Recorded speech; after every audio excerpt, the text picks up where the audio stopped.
자, 그럼 이번엔 신문에 실린 사진 보도록 하겠습니다. 첫 번째 사진 준비되어 있습니다. 보시죠.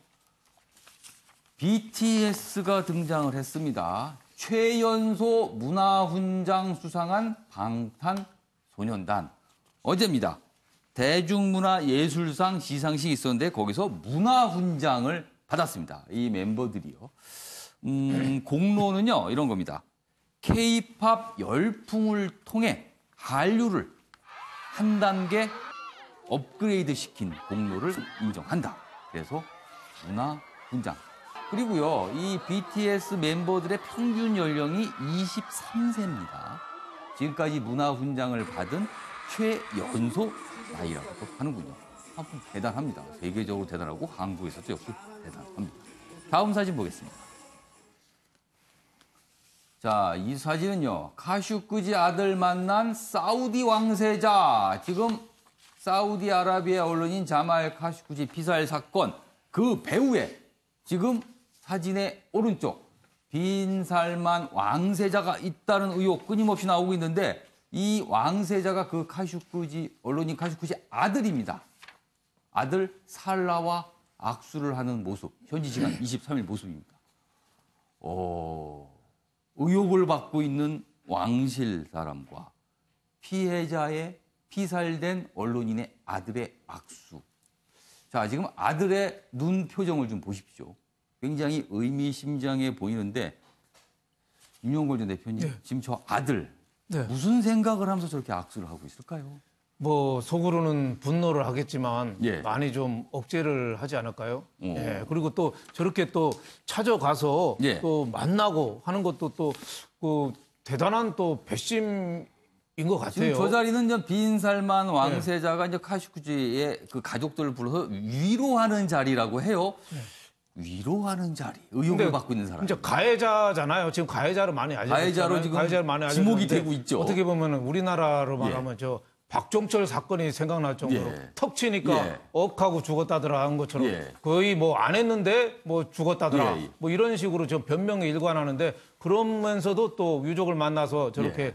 악수하고 하는 모습이 참 대단하다 이런 생각도 들고 예. 이번에 저 살해된 언론인을 보면은 예. 미국하고 터키하고 사우디 간의 예. 공방을 보면은 예. 정의라는 건 없고 이해관계만 있다. 국제관계에는 따지고 보면 다 돈 문제가 엮여 있습니다. 다 돈 문제예요. 미국은 예. 저 사우디가 저렇게 어떻게 보면 예. 언론인을 살해해서 토막까지 냈다고 예. 알려져 있는데 저기에 대해서 무기 최대 수출국이고 이런 그 석유 예. 난다는 이유로 오히려 방조하고 있고 예. 또 터키는 자기 나라에서 났는데도 불구하고 이거를 미국하고 관계가 멀어졌는데 예. 이걸 지렛대로 해가지고 예. 그 지역에서 영향력을 또 극대화하려고 또 활용하고 있고 예. 이런 식으로 참 세계에서 정의는 없고 이익과 실리만 있다 이런 생각이 좀 들었습니다. 이런 사건을 보면 참 피해자만 억울한 게 아닌가 뭐 이런 느낌을 좀 지울 수가 없습니다. 자, 이번에는 사진이 아니고요. 독도와 관련된 기사가 있어 저희가 화면을 좀 준비해 봤습니다. 여기 보시면요. 독도 1호 주민 고 최종덕 돌아가셨죠. 그리고요, 2호 주민이 또 있습니다. 2호 주민이 있는데요. 2호 주민은 고 김성도 이장입니다. 2호 주민인데 돌아가셨습니다, 최근에. 그리고 이분 이장께서 돌아가신 뒤 이장이 되겠다면서 신청을 하시는 분이 요새 쏟아지고 있다 그럽니다. 독도의 이장이 되고 싶다. 그렇다면 독도 이장이 되면 뭐가 좋길래 그럴까요? 보면요. 어느 정도 수당 비슷하게 한 100여만 원 정도 돈이 나오고요. 그리고 뭐 어업 활동을 통해서 뭐 판매 절차 이런 소문이 나왔다 그러네요.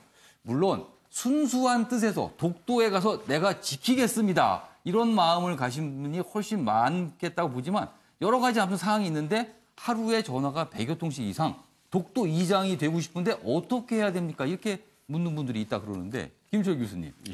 글쎄요. 어떻게 보면 독도에 누군가는 가서 네. 있어야 될 필요가 있어서 긍정적인 측면이 보이기도 합니다. 예.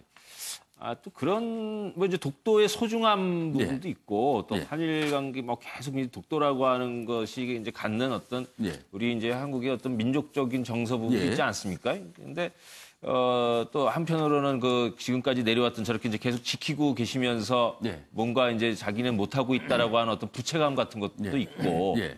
이제 안타깝게 이제 돌아가시니까 그런 마음도 이제 예. 자꾸 자기가 가서 지키고 싶다 이런 마음이 이제 작용하는 거죠. 예.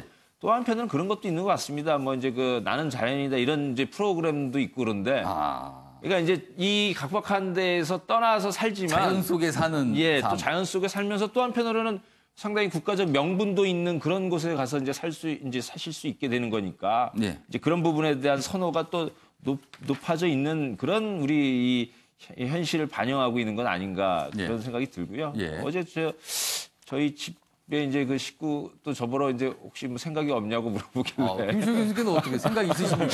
예, 뭐 전혀 없지는 않다 뭐 이런 얘기를 했는데 그러면 관심은 좀 있으시다. 그러니까 이렇게 관심들이 많은 것에 이제 그런 걸 반영하는 거 아닌가 제 마음도 그런 생각이 들고 그럼 여러 가지 좀 배경들이 있겠군요. 네, 이경환 부대변인. 예.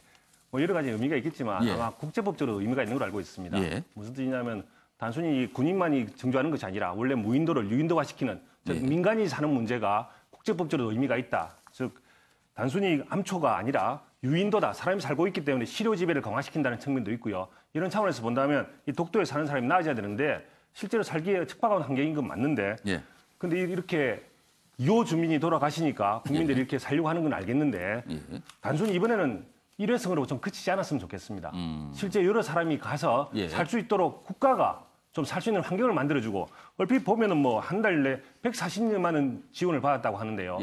대한민국이 이 정도밖에 지원할 수 없는지 다른 곳에 지금 유치원하면서 뭐 수조 이런 게 아니라 진짜 이런 국가적 의미가 있는데 큰 돈도 안 드는데 조금 더 지원을 하는 방향으로 그 해서 정도 돈을 죽은 상황에서 돈 때문에 거기 간다는 건 이유가 안 될 것 같아요. 예.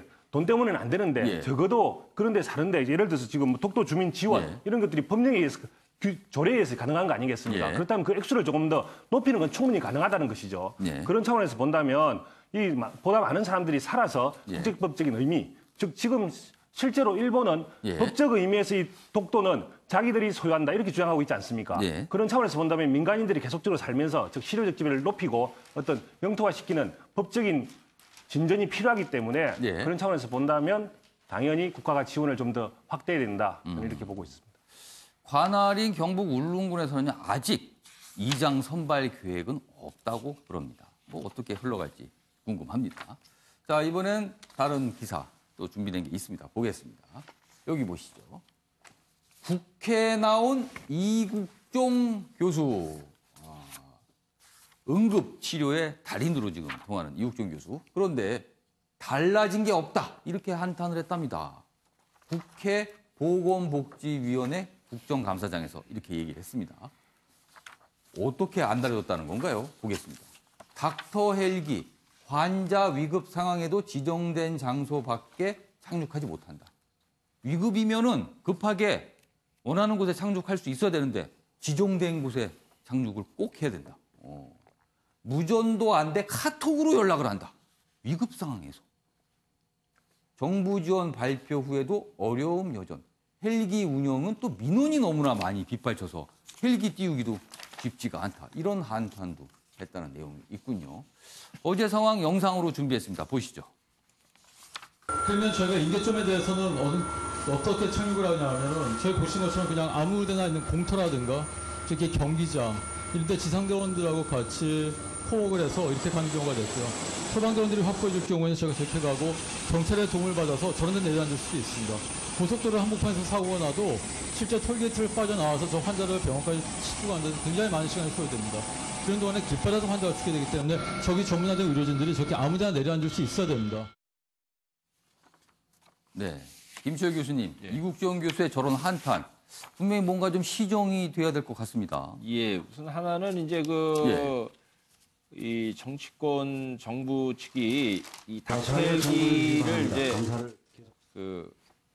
확대하겠다라고 했던 그 부분 약속이 아직 안 지켜지고 있습니다. 그러니까 닥터헬기 운영에 이제 어려운 그 상황 현실이 이제 개선이 안 되고 있는 부분도 있고 또 한편으로는 그 이제 정치권 약속한 것도 안 지키는 데다가 또 한편으로는 우리 이제 사회적인 그 어떤 현실인데 이 헬기가 닥터 헬기 뜨고 뭐하고 하면 이제 민원이 들어오면 이 부분에 대해서 이제 그러면 이제 그 지정 장소에만 그 착륙을 할 수 있게 만들어가지고 사실 위급 환자를 고치는데 닥터 헬기가 그렇게 아주 어려움을 겪고 있다라는 거죠.